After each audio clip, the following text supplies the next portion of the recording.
Well, time now for the day in sport with Matt Connellan. And Matt, rugby league lost one of its favourites today. Yes, very sad news indeed, Janice. Rugby league great Bob Fulton died this morning, aged 74, after a long battle with cancer.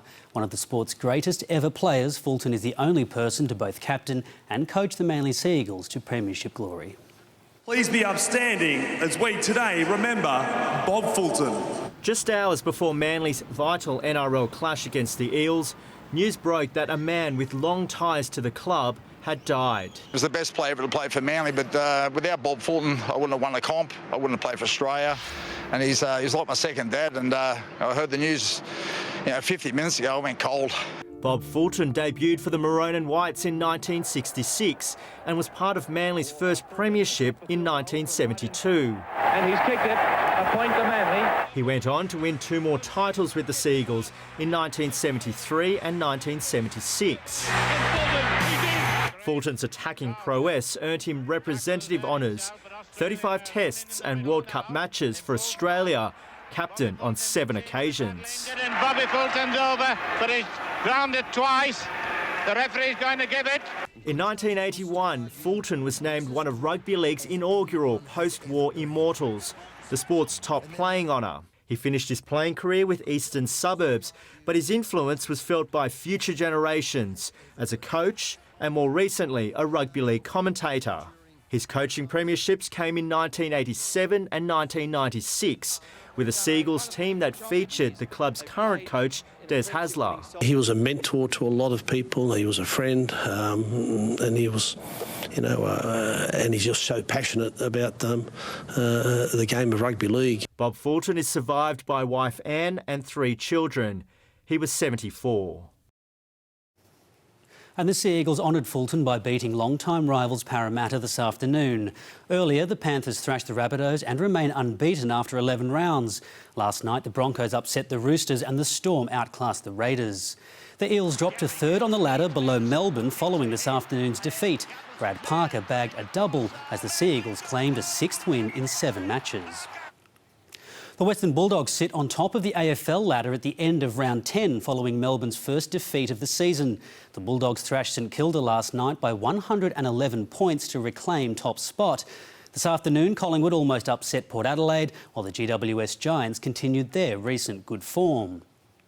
Greater Western Sydney were without a host of key players but still had enough firepower to defeat West Coast.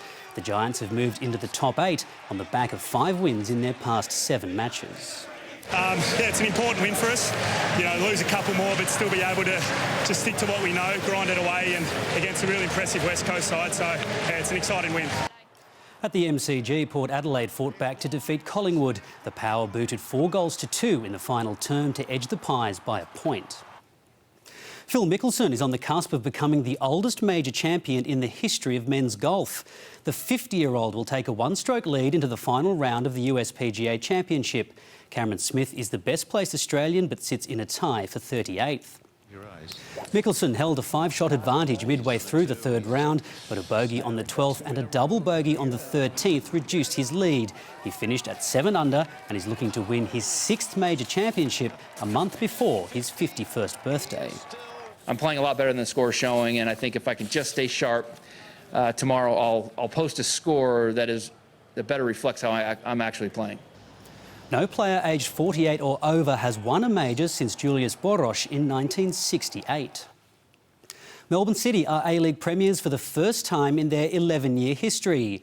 City sealed the premiership with 3 games to spare after a thrilling win over the Mariners in Melbourne last night. Craig Noone put the hosts ahead before the visitors were awarded a penalty deep into stoppage time. But referee Sean Evans reversed his decision after reviewing the incident. City coach Patrick Kisnorbo now wants to ensure his side looks forward to a successful finals campaign. There's still so much work we can do, and there's a lot of football to be played still. So not going to get carried away with it, but I'm proud of the players tonight.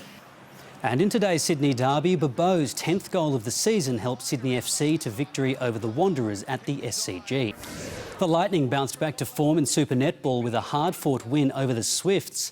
A dominant third-quarter display lifted Sunshine Coast to victory as they leapfrogged New South Wales into 2nd spot on the ladder.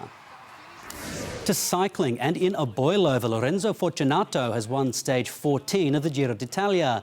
The Italian claimed his first ever stage victory, breaking away from his more fancied rivals.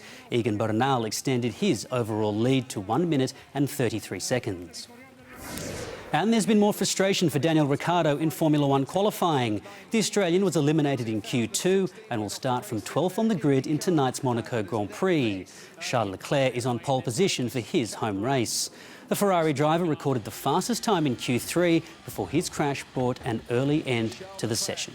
Plenty of work to do for Daniel. Janice, that's the day in sport. Yeah, not good news for him. Thanks so much, Matt.